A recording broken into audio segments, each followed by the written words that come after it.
Good morning all of you. हम पढ़ रहे थे हमारा इतिहास का पार्ट, जिसमें आज हम पढ़ेंगे 1922 और 1930 तक के घटनाक्रम।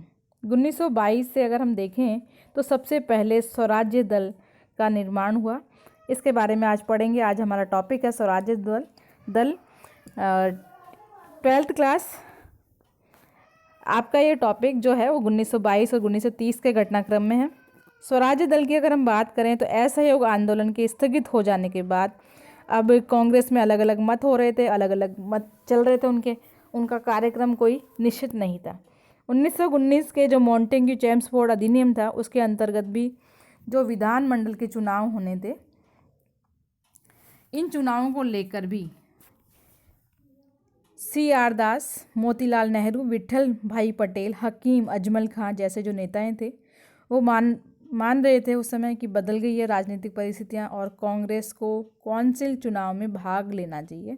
अब कांग्रेस की जो विचारधारा थी वो परिवर्तित हो रही थी और अब कौंसिल चुनाव में वो भाग लेना चाहती थी। कौंसिल में प्रवेश कर सरकार का विरोध करने की नीति अपनाना चाहिए, ऐसा भी उनका विचार था कांग्रेस का।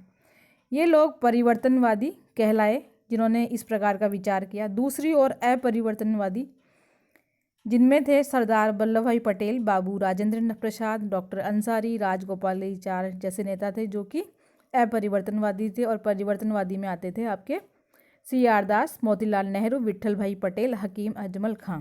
यह आपको छोटे ऑब्जेक्टिव प्रश्नों में पूछा जा सकता है। इसी प्रकार से जो ये अपरिवर्तनवादी थे वो चाहते थे कि विधान मंडलों में जो चुनाव हो उसमें भाग लेने पर विरोध किया जाए।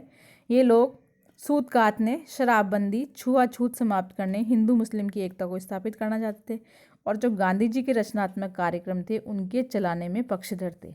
यानी ये चाहते थे कि गांधी जी ने जो कार्यक्रम चलाया है वो ही हम चलाते रहें, कोई नया परिवर्तन नहीं करें। इसलिए ये अपरिवर्तनवादी थे। राजेंद्र प्रसाद, सरदार वल्लभ भाई पटेल, डॉक्टर अंसारी, और ये विधानमंडलों के चुनाव में जो किसी प्रकार का भाग भी नहीं लेना चाहते, उसका विरोध कर रहे थे। कांग्रेस के दिसंबर 1922 में एक अधिवेशन हुआ।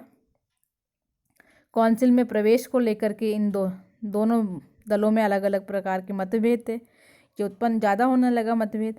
अध्यक्ष जो थे उस समय चित्तरंजन दास, इन्होंने प्रयास किया कि कौंसिल में प्रवेश करने का जो प्रस्ताव था, इन्होंने प्रयास किया, लेकिन फिर भी कौंसिल में प्रवेश करने का जो प्रस्ताव था वो अस्वीकार हो गया। परिवर्तनवादियों ने मार्च 1923 में इलाहाबाद में अपने समर्थकों का अखिल भारतीय सम्मेलन बुलाकर स्वराज्य दल की स्थापना की।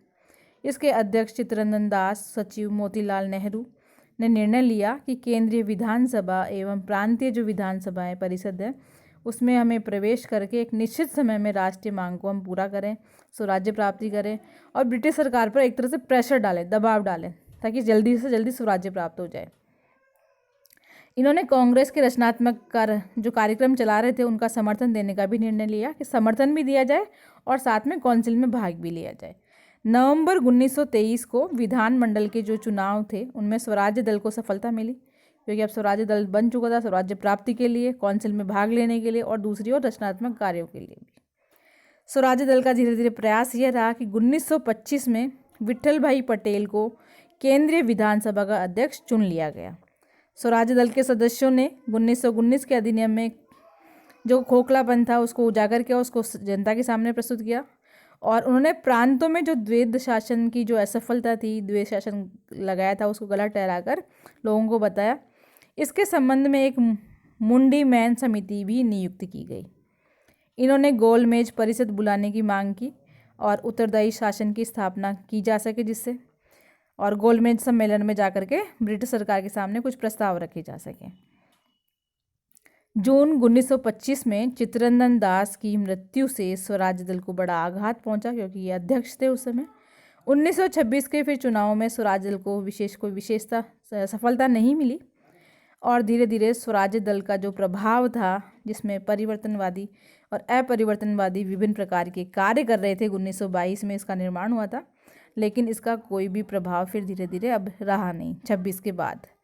तो इस प्रकार से आज हमने पढ़ा हमारा स्वराज्य दल, जो कि आपके 1922 से 1930 की घटनाक्रम में आता है।